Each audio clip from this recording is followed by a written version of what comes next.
ఇంకో మాట అంటే లోకేష్ ని ముఖ్యమంత్రిని చేయటానికని కూడా వాళ్లే చెప్తున్నారు, తిరుగుతున్నాడు ప్రమోట్ చేయటానికి అని చెప్పి. లోకేష్ ముఖ్యమంత్రి అయితే తప్పేముంది? లోకేష్ లాంటి నాయకు మన భారతదేశంలో అంత చదువుకొని మరి ఉద్యోగం చేసి ఒక రిజర్వ్ బ్యాంకులోనో వరల్డ్ బ్యాంకులోనో మరి యుఎస్ లో ఉద్యోగం చేసి ఇక్కడికి వచ్చిన వాళ్ళు వాళ్ళ ఎమ్మెల్యేలో లోకేష్ అనుకుంటా అంత చదువుకొని కూడా పాలిటిక్స్ లోకి వచ్చింది. తప్పే అంటే ఆయన ముఖ్యమంత్రి అయితే?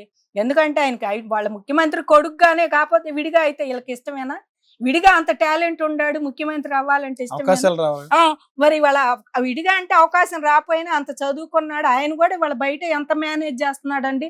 ఎక్కడికన్నా వెళ్ళి పారిశ్రామికవేత్తలతో ఎంత పవర్ ప్రజెంటేషన్ చక్కగా మాట్లాడుతున్నాడు. ఇది వరకు వీళ్ళు అనుకున్నట్లు లేడు. ఇప్పుడు ఆయన కూడా బాగా హుషారు అయ్యాడు, మనిషి బాగా మాట్లాడుతున్నాడు. తప్పే ఉందా? అంత చదువుకున్నాడు. పాలిటిక్స్ నిజంగా మన కేంద్రంలో కూడా ఎంపీల్లో కూడా లేరేమో అంత చదువుకొని అట్లా పాలిటిక్స్ లోకి వచ్చిన వాళ్ళు.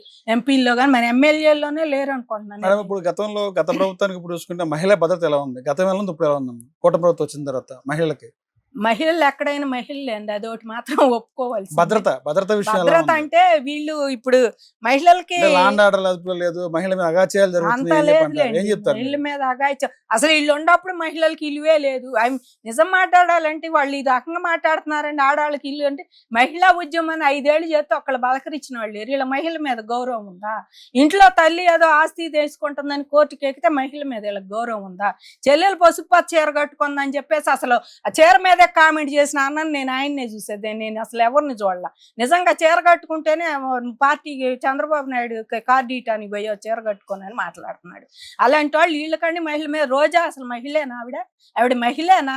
ఆమె నిన్న కూడా తిడుతుంది, ఏదో పిచ్చి మాటలు అంటుంది ఎమ్మెల్యేలు అందరిని పట్టుకొని చెప్పి. నీ పక్కన గాలి భానుప్రకాష్ ఉన్నాడు, ఆయన తిట్టుకో 100 ఎమ్మెల్యేలు అందరిని కలిపి ఎందుకు తిడతావు? మీ ఇద్దరు పడకపోతే తిట్టుకోండి. ఆయన మీద నువ్వు ఓసారి నీ మీద ఓడిపోయాడు, మళ్ళీ ఆయన గెలిచాడు. ఏముంది, స్పోర్టివ్గా తీసుకోవాలి. మీరు అందరు తీసుకొని మనం ఎందుకు ఓడిపోయామా ఎందుకని రియలైజ్ అవ్వట్లేదండి వీళ్ళు. ఇంకా వీళ్ళు మహిళల మీద ఇంకా దారుణంగా తిడుతున్నారు మహిళల్ని. మీకు ఎక్కడికైనా వీళ్ళు మహిళల్లో వచ్చినప్పుడు వీళ్ళ హయాంలో ఏ మహిళ అయినా ఏముందంటే రంగనాయకమ్మ గారు 79 ఏళ్ళు ఆవిడని పాలిమర్ కేసు ఒకటి ఏదో ఫార్వర్డ్ చేసిందని సిఐడీని పంపించారు. శంకర విలాస్ ఓనర్ అండి, గుంటూరు. ఆవిడ పంపించి ఆమెను హైదరాబాద్ దాకా తరిగి కొట్టారు. పిల్లల దగ్గరికి వెళ్ళేదాకా ఆవిడ గుంటూరు నుంచి. నీకు మహిళల మీద అంత వయసు ఆవిడతో నీకు అసలు ఎందుకు? మహిళల మీద వీళ్ళకి ఎంత ఉందండి? కాకపోతే ఇప్పుడు మహిళల్ని గౌరవించాలని చెప్పి చంద్రబాబు గారు వాళ్ళ మహిళలు అట్లా మాట్లాడితే ఊరుకోడండి. నిజం మాట్లాడాలంటే చంద్రబాబు గారు వాళ్ళ కింద ఉండే ఆడవాళ్ళు కానీ మగాళ్ళు కానీ ఏదైనా పిచ్చి మాటలు మాట్లాడితే ఎమ్మటే వాళ్ళు మీడియా పరంగా క్షమాపణ అన్న చెప్పాలి, లేకపోతే వాళ్ళని సస్పెండ్ అయినా చేస్తారు. వాళ్ళు మాట్లాడటానికి వీలు లేదు. మేడం, కూటమి ప్రభుత్వం వచ్చిన తర్వాత ఇప్పటికైనా అమరావతి రాజధాని అనేది అమరావతి ఉంటుందని గెజిట్ పెట్టారా? మీ కోరిక ఇప్పుడుగా నెరవేరదా ఈ కూటమి ప్రభుత్వంలో? 4 ఏళ్ల కళ ఫలించుద్దా? ఎందుకంటే ఈ 10 years ఉమ్మడి రాజధాని సరిపోయింది.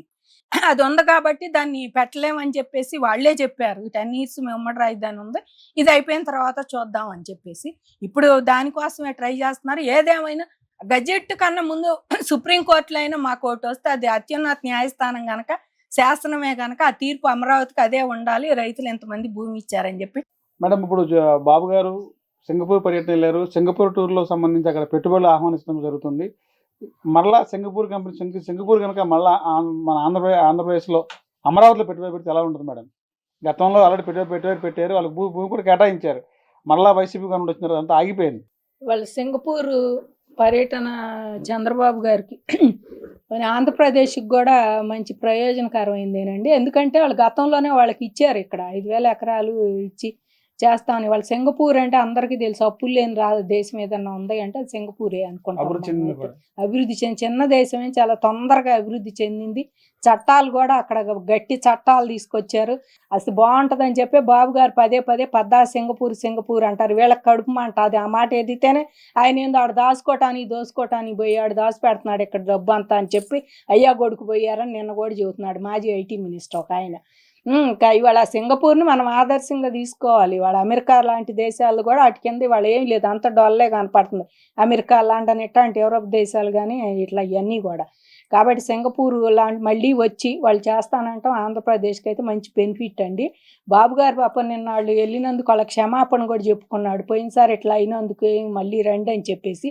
కాకపోతే ఏది ఏమైనా ప్రతి వాళ్ళు ఇవాళ ఎవరు రావాలన్నా కూడా మాట్లాడితే వాళ్ళు అంటున్నారు కదా, మళ్ళీ ఏంటి ఏంటి మేమేం చేసామని చెప్పి ప్రతి వాళ్ళు ఇవాళ ఏం చేసాం, దేశానికి రాష్ట్రానికి పట్టిన దరిద్రమే జగన్మోహన్ రెడ్డి.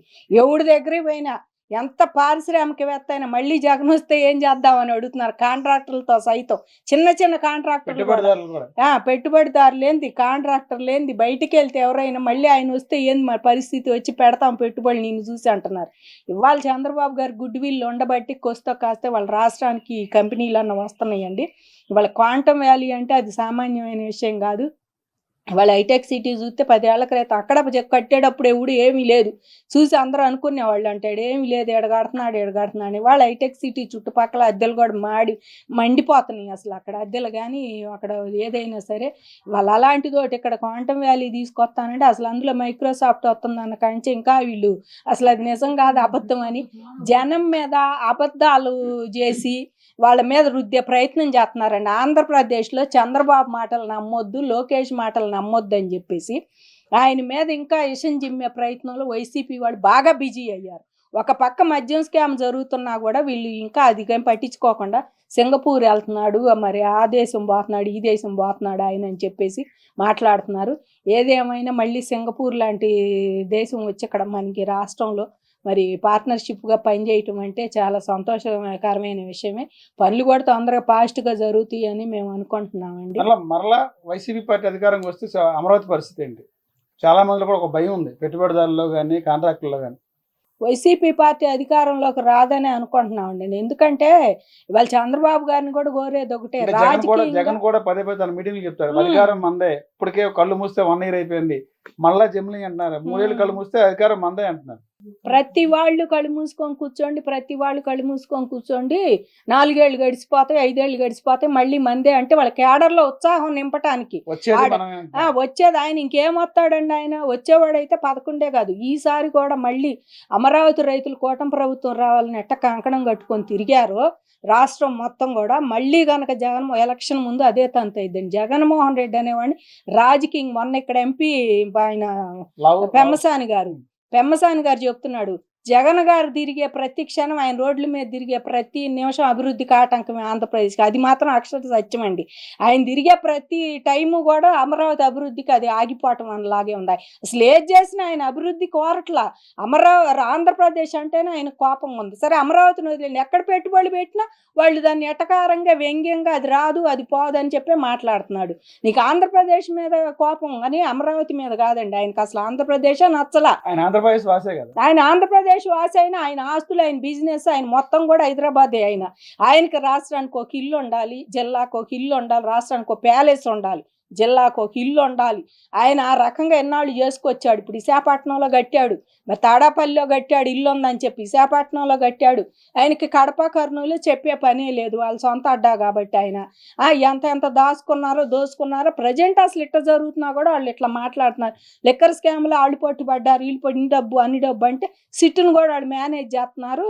రేపు పోతే ఇదంతా కూడా మేము ఆయన చెప్పమంటే చెప్పామని చెబుతాడు కసిరెడ్డి అని. అసలు ఇవాళ ఆయన మీటింగ్లో కూడా చెబుతున్నాడు. అక్కడ పోయిన తర్వాత ఇప్పుడు చెప్పిన మాటలన్నీ వెనక తీసుకుంటాడంట. అంటే ఇక్కడ ఒక మాట అక్కడ ఒక మాట వీళ్ళు చెప్పేది. కాబట్టి వీళ్ళు అసలు మామూలుగా చేయట్ల. రాజకీయ నాయకులు, IASలు, IPSలు కలిసిన ప్రభుత్వం